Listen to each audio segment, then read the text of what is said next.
யாழ்ப்பாணத்து பயறு சூசியம்.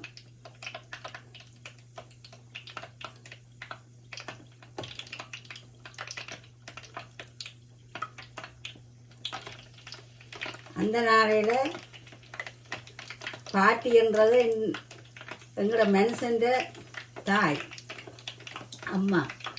அவள் ஒரு மலேசியன். அவள் இப்படித்தான் காலையில் பேர பிள்ளைகளுக்கு பயரை ஊற வச்சு அவிச்சு தேங்காய் பூவும் சீனியும் போட்டு குழைச்சி உருட்டி கொடுப்பா. அந்த ஞாபகம் எனக்கு பாட்டின்ற ஞாபகம் வந்துட்டு, எங்கட மாமின்ற ஞாபகம்.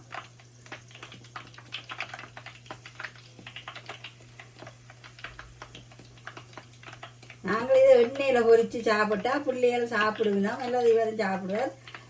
நான் பயிறு தனி பயிராக நான் வச்சு சாப்பிடுவேன். இப்படி சர்க்கரை போட்டு குழைச்சி இப்படி பொரிச்சா நல்ல சூப்பர் டேஸ்டாக இருக்கும். பாருங்க, ஏலக்காயும் போட்டு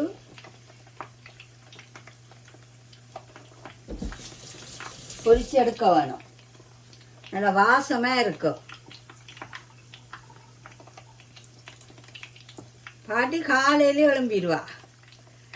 எழும்பி பயறு அவிப்பா. அவிச்சு போட்டு தேங்காய் பூவும் சீனியும் போட்டு உரலில் இடித்து பிள்ளைகளுக்கு உருட்டி கொடுப்பா. பயறு நல்ல சத்து. இந்த கெட்பனியாரர் வயிற்றுல பிள்ளை இருந்தால் அந்த பயறு அவிச்சு சாப்பிட்டா பிள்ளைகளுக்கு மூளை விருத்தி கூடுமாம்.